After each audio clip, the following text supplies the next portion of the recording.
Wednesday the 19th of February 2014. Just to remind you, I'd like to remind everyone present that this meeting will be recorded. The recording will subsequently be made available for public listening.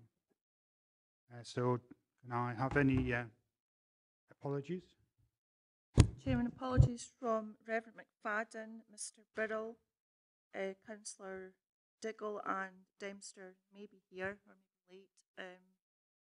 Councillor Karen Carruthers, apologies, and Diggle late. Yep. Councillor Yen isn't present. Queston isn't present. Karen Paisley isn't present. There's 60 members at the start of the meeting. Thanks, Claire. And do you have any declarations of interest? No. So if we can move on to item 3, the minute of the meeting of the 28th of January 2014. Are we agreed? Alistair?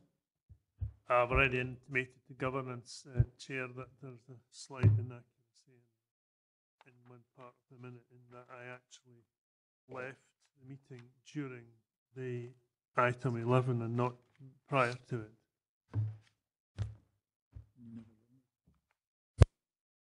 I shall record that accurately, Councillor Witts. Thank you, Alistair. And with that, we can approve the minute. If we move on to item 4, Children and Young People's Bill, Scottish Government, 600 hours early learning and childcare. And the purpose of the report is to provide members with proposals for the implementation of the 600 hours of early learning and childcare from August 2014 as set out in the Children and Young People's Bill. We have Hugh Smith to speak to this together with Sandra Fisher. So if Hugh, you want to take us through, have you got anything further to add to the paper? I don't really, Chair. You've sort of stolen me opening introduction, other than that the paper is to explain to members proposals that we have to meet our statutory requirements of the Children and Young People Bill, which is from August 2014 that we're able to offer for all eligible children. At this time, that includes all 3- and 4-year-olds, 2-year-olds who are looked after and 2-year-olds who are in kinship care arrangements, to offer them 600 hours of early learning and childcare in a school year, or in fact in a calendar year. We are aware, and it's highlighted in the report, that the Scottish Minister in early January advised that there will be an extension of this scheme for 2-year-olds in workless families, was the phrase that was used. And we understand that on national figures is around 15% of the population of 2-year-olds. We're waiting for further guidance from the Scottish Government in terms of how we would be able to offer that. They've not actually identified the eligibility criteria for that at this point in time. So at the moment, we're looking for seeking approval for the proposals that we have for 3- and 4-year-olds and for 2-year-olds who are looked after or in kinship care. Thank you. In the paper itself, in dealing with the sessional hours, I know there was some concern by the childcare partner providers about the rigidity which was in the original proposals. We subsequently went out to consultation with the childcare providers in both the Dumfries and Newton Stewart, and I think, as it says in the paper, that we actually have come to an agreement and introduced a more flexible system. That's in 318. Partners of both sessions agreed that the proposed model would be acceptable. So if I open up the floor for debate, anyone, any comments? Gail? Thank you, Chair. No particular comments. Obviously, the new administration set this as a council priority in October last year. The one thing I would ask, it states quite clearly at 3.6 that the timescales are short and they haven't agreed or sort of discussed further flexibility. Why did we need to take this today? Why couldn't it have waited until our March meeting? What was the urgency with having to bring this forward today if we're not actually implementing it until August 2014 and we have no idea yet around the flexibility? If I can explain, the issue and the challenge for us is, and it refers to the table at the back of the report, is in terms of being able to offer a place for all eligible children for August 2014, we actually have to start the process of negotiating contracts with our partner providers, ensuring that we've got capacity across the piece. So in terms of being able to meet the timescales for parents to be able to enrol their children, we needed to have a decision as quickly as possible. And that's why I think that this meeting was convened. Gail? Just to follow up on that, I mean, this committee was meant to meet on the 25th of March. Registration closes on the 27th. I don't see how the numbers that would be registered on the 27th would have been significant to making a decision on the 25th. And I just think that having a meeting and bringing members in, you know, for one item agenda without urgency, in my opinion, was quite unnecessary. You? Sorry, and maybe I didn't explain myself very clearly. The issue is that in terms of being able for parents to make a choice about what preschool provision or early learning and childcare provision they want, we need to be able to establish the lists of who's available. We know from our partner providers that they're uncomfortable to sign any contracts or any agreements without clarity in terms of what sessional rate they'll have. We therefore wouldn't be able to advise parents, and we wouldn't be able to start the enrolment process until that was, which would be March. And by that point, we're then talking to conclude the enrolment. We would be at least 3 months out with our usual practice, and that would put us enormous pressures in terms of both making the arrangements, but also families are expecting to follow the usual enrolment path. Thanks very much, Chair. It's a similar question to Councillor McGregor's, but it's more in regards to, we know this has been discussed at Holyrood today, it's been discussed in Scottish Parliament, the whole bill and how it goes forward, and the fact that it's only 3/4 way there, I suppose, kind of, it's no implemented, this is only part of it. Mine was as much about where do we go from here. This decision will be made today by Dumfries and Galloway Council, I would imagine, and it's the rest of what's still to come. It's to try and get, I'd like to try and get an overview of what's coming on top of this and how possibly we'll cope with that financially as we go on. Yeah, I think Hugh might want it does actually say in the paper that there is further information which we are seeking, but Hugh can probably give us a bit more background to it. I have to say, Councillor, absolutely. The First Minister's announcement, I think, took everybody by surprise, and also the further expectations. I think moving to 27% from August 2015.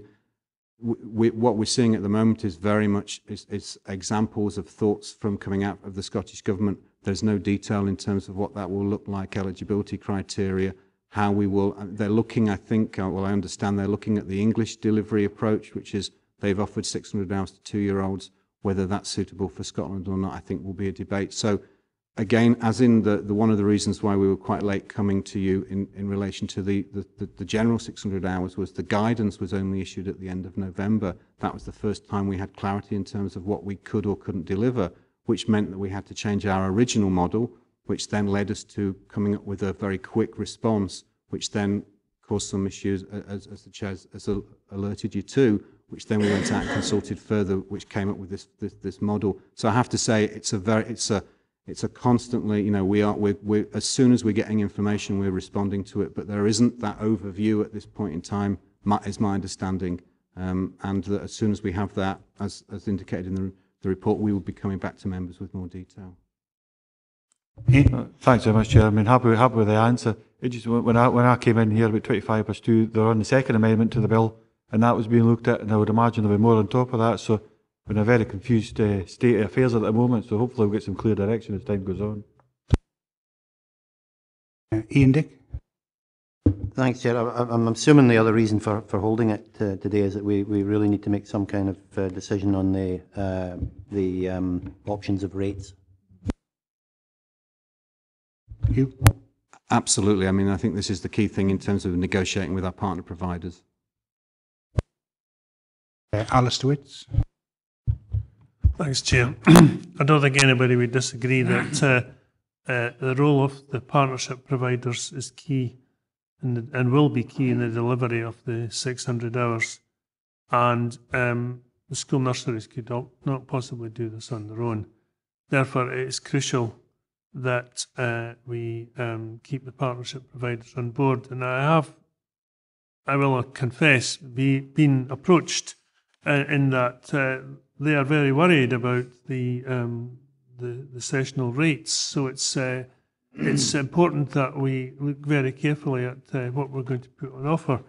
I note that there's been no increasing the sessional rates for some time, and it would be a tragedy if some of them went to the wall because they felt unable to continue if we did not increase the sessional rates.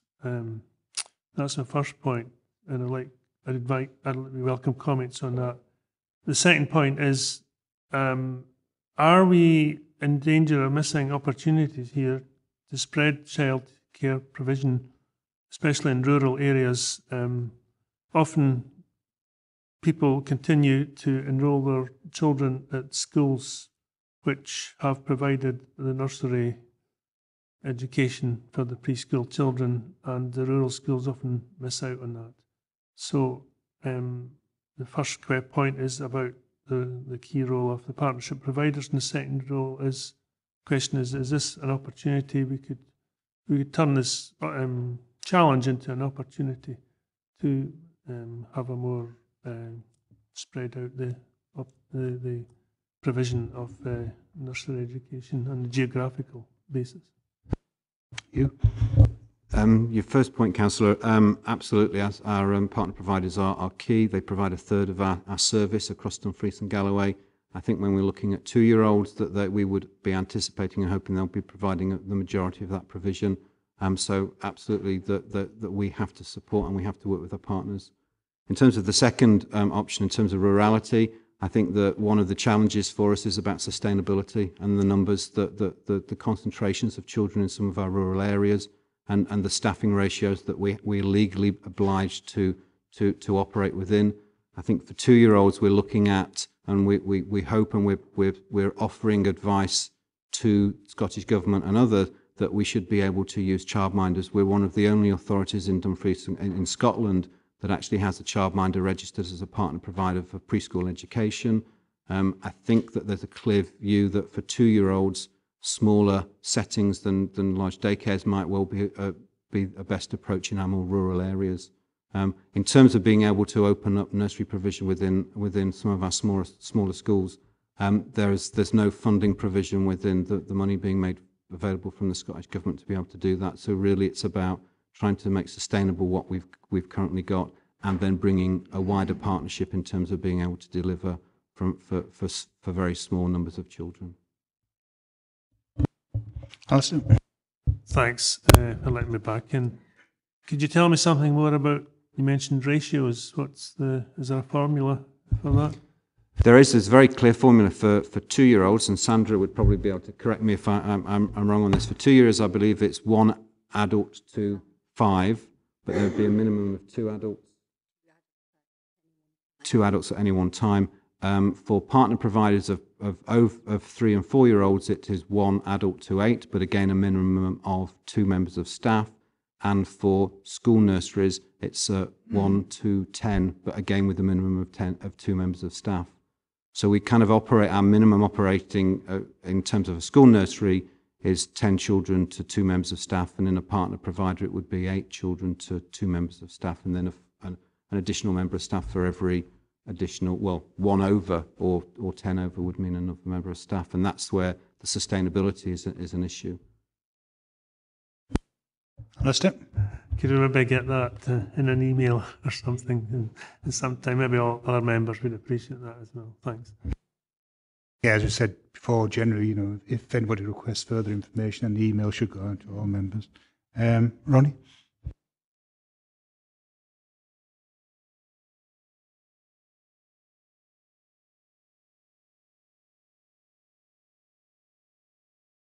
Sorry about that.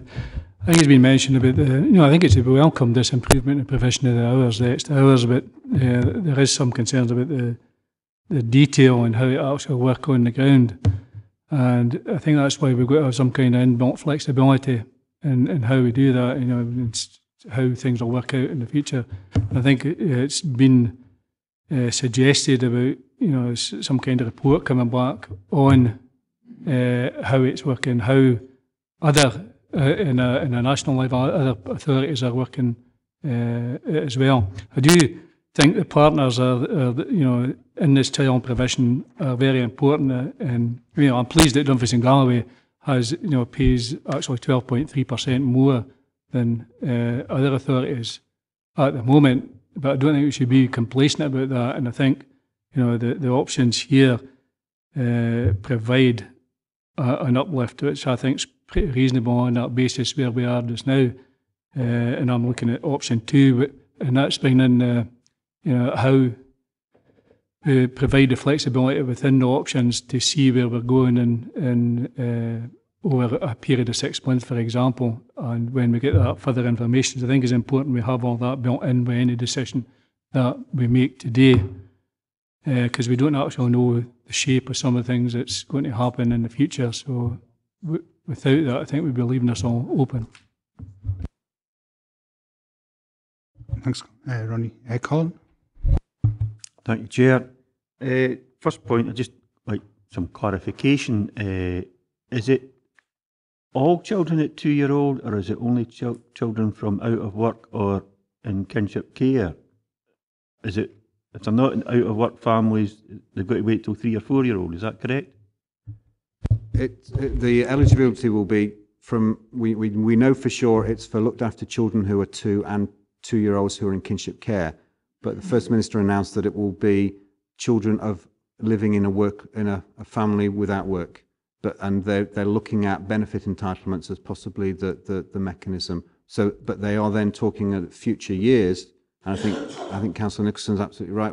The current picture and the proposals here are for year 1.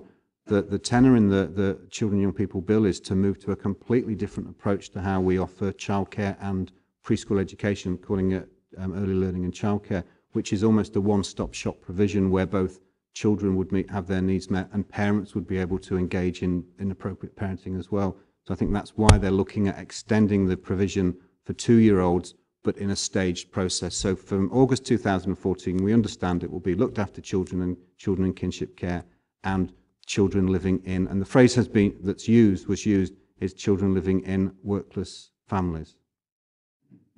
I really wonder at the logic behind that, because I would have thought that people who are working would have more need for their 2-year-old to be looked after in a nursery than people who aren't working, who are at home to look after the child. I find that quite back to front. The other thing I'd like clarified is it one person for 8 children plus another person, so that's 2 people for 8. Is the next 8 one extra person, or is it just can 2 people look after 16, or do you need 3 for 16, 4 for 24, 5 for 30? Sorry, and I wasn't clear, and Sandra just corrected me. It's minimum of 2 staff, and then over 20, you'd have to have a third member of staff. So it's 1 to 10, or in a school nursery, or 1 to 8.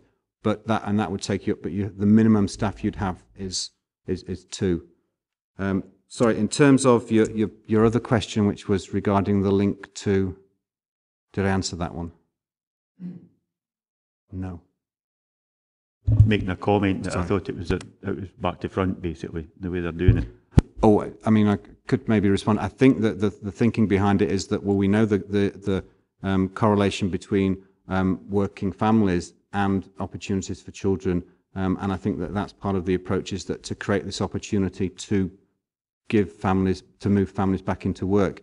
What we do, one of the ideas that there's been talked about, which is coming from England, is the approach where that there would be an eligibility criteria, but then it's also tied to a involvement in either work-related activity or work-finding activity or parenting support, so that they do qualify that provision of 600 hours in England around certain activities, and again about building capacity in families, or about supporting families or parents back into work. So I think that's some of where the logic, but I think that there may be some perverse incentives in there as well, which could be the issue you're alluding to. Rob? Thanks, Chairman. It was in response to the point that Councillor Wyber had raised. Clearly, the extension, as I understand the policy intention, to 2-year-olds and workless families is essentially a staging point on the route to ruling this out altogether. As Hugh's actually covered, my understanding would be that the reason you start there first is because there's clearly a at least a possibility that the requirement for childcare, which currently would be potentially difficult to achieve, might actually be an obstacle to people actually getting back into work. And the thinking behind it, as I would understand it, is that if you are to start at one point in rolling this out incrementally, that's probably quite a sensible place at which to start. That is to say, with people who are currently out of work, and for whom the arrangement might therefore be most immediately beneficial, if you follow me. Colin? Sorry, just like to come back on what Councillor Davidson said. I'm actually about to become a grandfather again. I know I don't look old enough, but I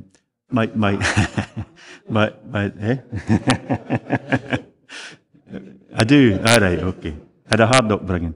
I forgot what I was going to say there now. Aye. I know. I know my daughter has been in full-time employment and she's going to off on maternity leave, and I know she would be very keen to get back to work. That was what made me bring the point up, that she's going to have to wait until the child's 3 or 4 year old before she can put it into a nursery, put her into a nursery, where people who are actually in the position of being at home and look after their children can send their children to a nursery too. When people who actually have a job, employment, and are keen to get back into that role have to wait an extra year or so. I just find that something for Elba. I won't say the first word.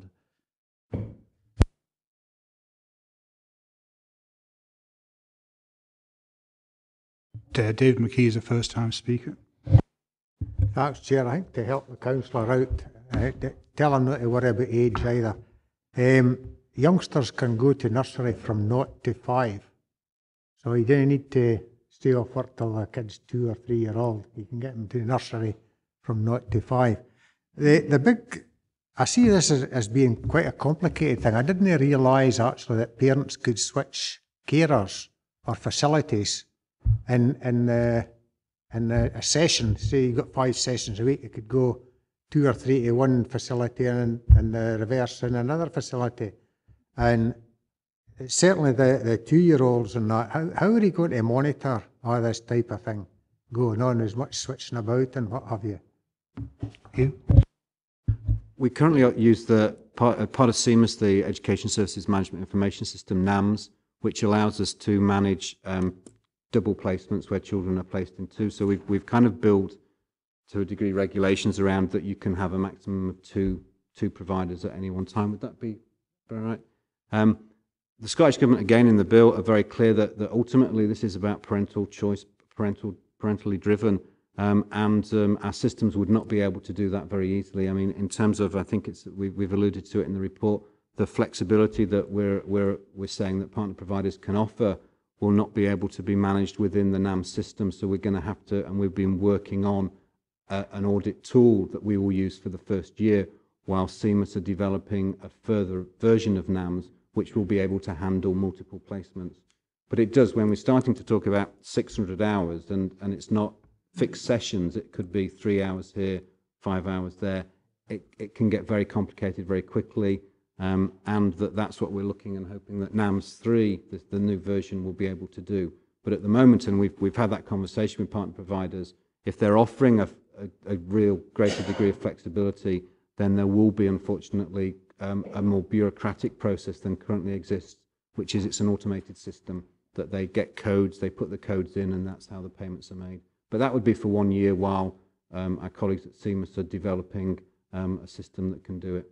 And that was that was part of the negotiations around, to offer that flexibility, there's going to be a cost in terms of the management and auditing of it.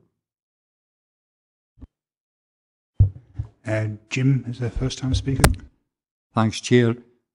What happens in the situation where you get a family where the parents are not in employment, they have a 2-year-old child, they now have this right for the child to get nursery education, and one of the parents then gets a job?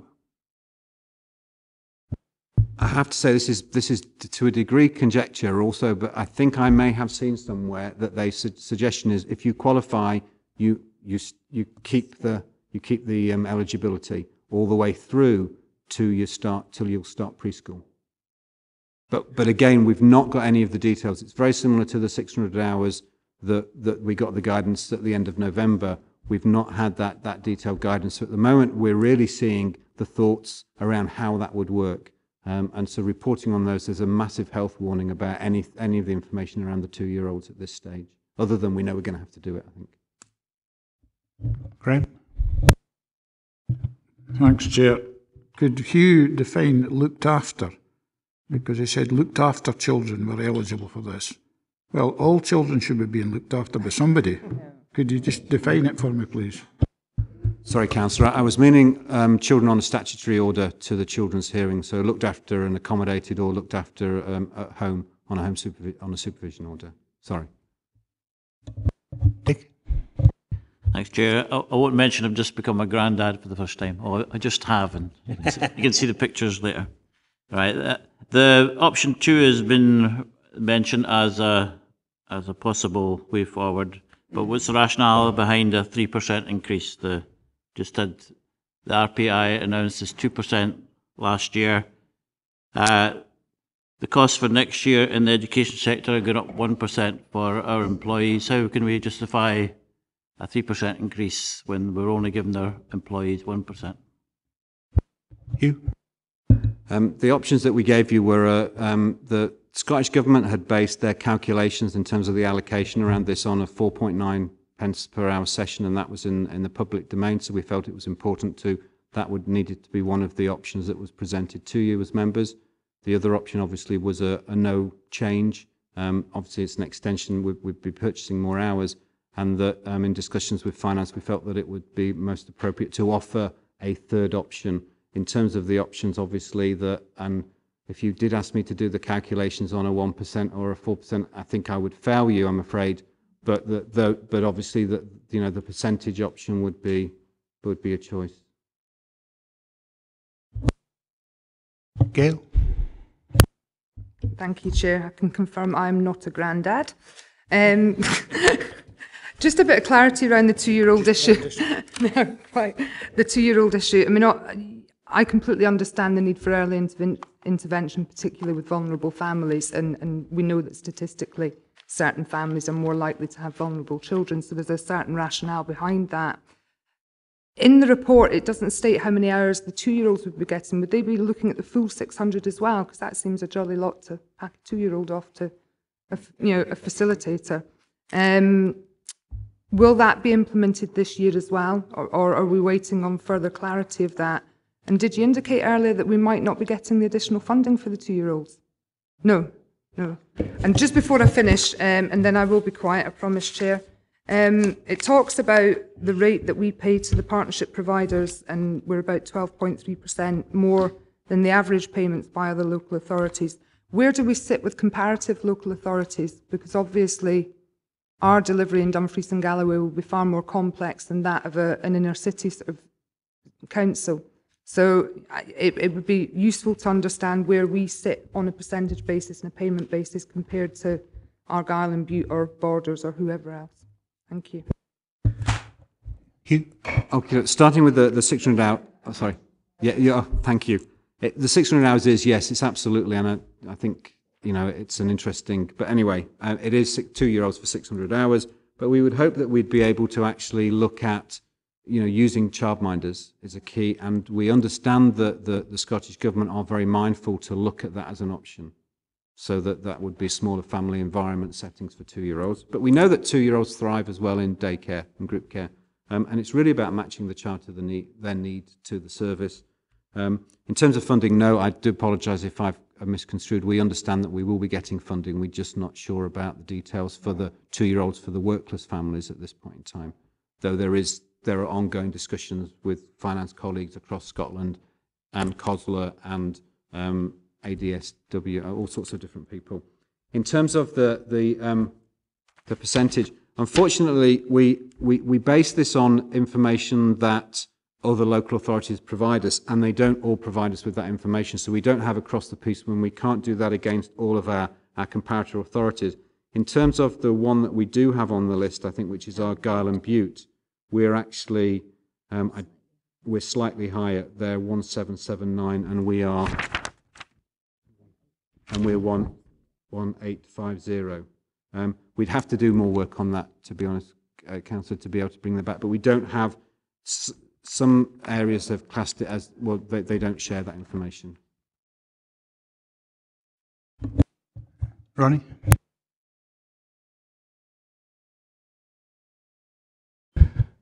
This is why, I was wanting to play my trump card there about being a great granddad, but couldn't push the button. I think has been a lot of questions regarding the information available on that. I think that's important why we do get a further report on this. On the reasoning I looked at for the 3% and not a 0 is that we've had people come back to us and to review contracts, review procurement, and they haven't had an increase for a good number of years. And I think this is a sensible medium way to look at how to go forward with the.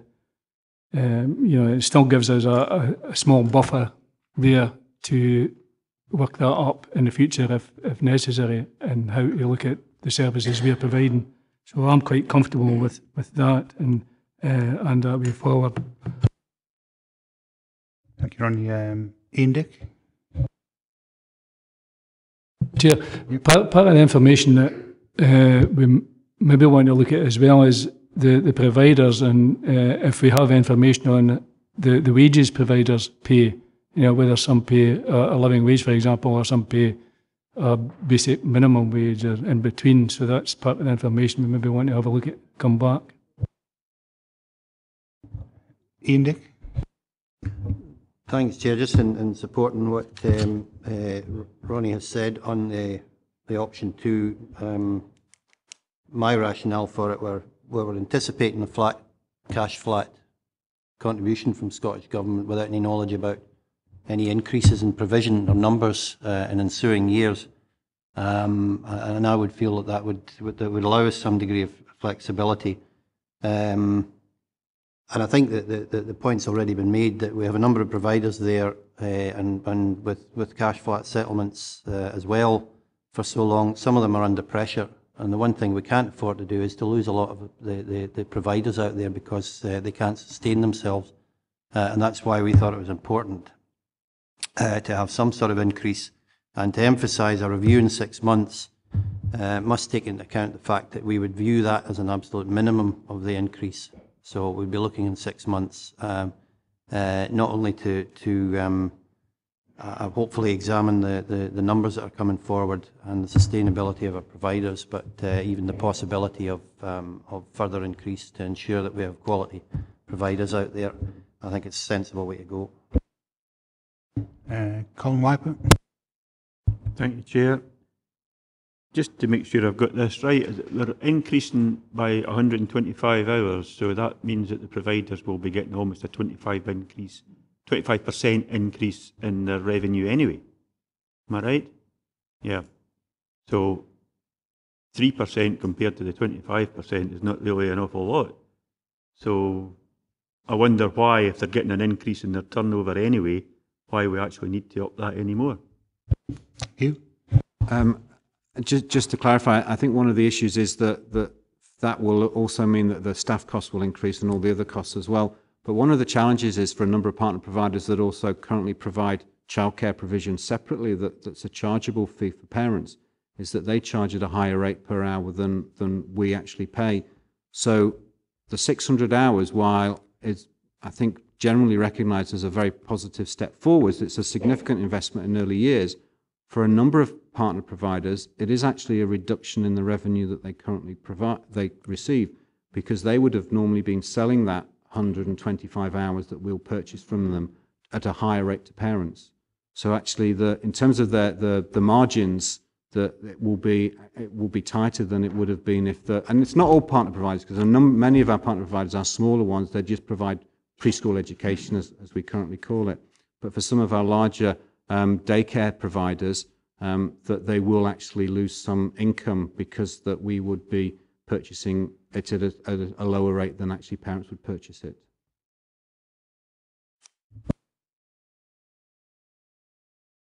Alison? Thanks, Chair. Some things have been said about whether this increase is necessary and that it exceeds the 1% that's being offered to other employees. But I think we should bear in mind the fact that these people have not had an increase for a considerable time. And so from that point of view, it's absolutely right. I mean, and then you look at paragraph 3.34, the second bullet point, Scottish Government revenue estimates for the implementation of the 600 hours are based on an hourly rate of £4.09. Well, I have heard the arguments. I take some comfort from the fact that if we go for option 2, we're going to review it in 6 months' time, and that's absolutely right. Another point that should be mentioned is that these people aren't investment bankers. They don't do this to make mega bucks. They don't do it for the love of the job, a lot of them. And otherwise, you just wouldn't get people in because they enjoy doing this sort of work. However, if you look at the impact assessment at the end of this report, you will see that the only negative point in it is that it is not an area of work that attracts young men. Well, and it's absolutely right that we should have some male input into this area of work because many of these children do not come from families where there is a male presence.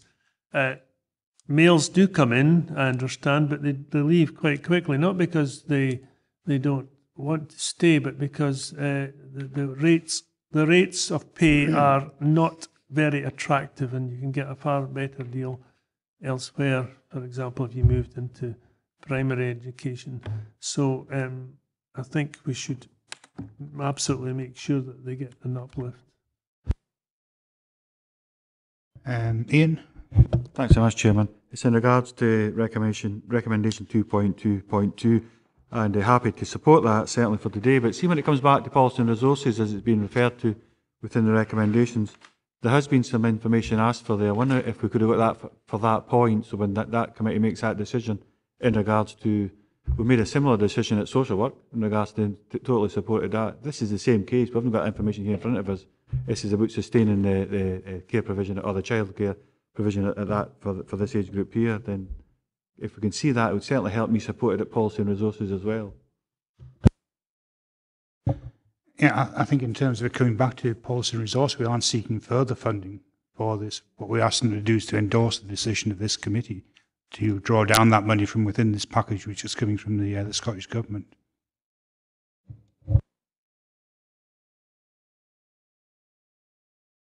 Dick, then we can draw to a It does close. say in 2.2.3, and if either option 2 or 3 are chosen, agree to seek the required funding through the Policy and Resources Committee. Yeah, I think we need to change the word, but I'll pass that over to you. Sorry, yes, that was the wording that we were advised, that the funding envelope that the Scottish Government have allowed us, have allocated us, covers all of this. My understanding is we go to policy and resources because we would be increasing the sessional rate. Though the money is available, it's about that allocating that money directly to this increase in sessional rate. Okay, can we move to the recommendations in that case? Yeah. So members are asked to agree 2.1. The proposal is to meet the Council's expected duty to provide 600 hours of early learning and childcare for all eligible children from August 2014. I take it we're agreed on that. Yeah. 2.11. Agreeing the preschool education session offered in local authority nurseries from 2.5 to 3 hours 10 minutes. Agreed? Yeah.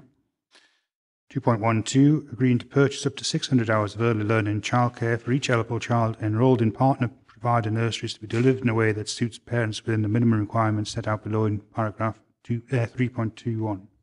Agreed? 2.2, and we move on to the options. I think we've agreed, and I haven't heard anybody dissent to any large extent, to go for option 2, which is a 3% increase from £3.90 per hour to £4.01 per hour, increasing costs by £66,000 per year, but with the proviso we have a further review after 6 months, which amongst other things will include a comparison of rates paid by other local authorities and information on the living wage and payment rates within that. Happy to agree with that, Chairman. Just in regards to the question I asked earlier and the answer we got back, and probably a brief discussion had with yourself, is there a pocket of money left over there for flexibility thereafter? I think by agreeing that there is a reserve as such, but this will increase the reserve. And we are in a very fluid situation in terms of we don't know what's going to come through from the Scottish Government in terms of flexibility, etc. So I think it's prudent to actually keep a reasonable reserve until such time as we hopefully within the 6 months will have further information from the Scottish Government about what's being expected, rather than to effectively spend all of the money and then not having any reserve. Yeah, I think he wants to. Sorry, Chair, can I just clarify the 6-month review? Absolutely. My concern would be that we need to be able to sign our partner providers up for the full school session. So would they, on that basis, that if they were thinking that there could be a change, a reduction, if there was any clarity around Sorry, that? I wasn't clear. That would be a minimum. Sorry, I made that plain before, Chair. Sorry for butting in, but that was part of the condition. Okay, and as a continuation of that recommendation, having agreed option 2, we need to go to Policy and Resources Committee to effectively endorse the decision rather than to agree the funding. And then to move on to 2.3, to introduce a new post of early years support assistant as detailed in paragraph 3.29. I haven't heard anybody say anything against that, so can we agree with that? Yep.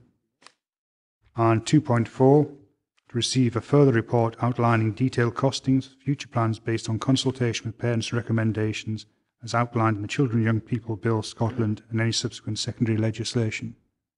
Gail?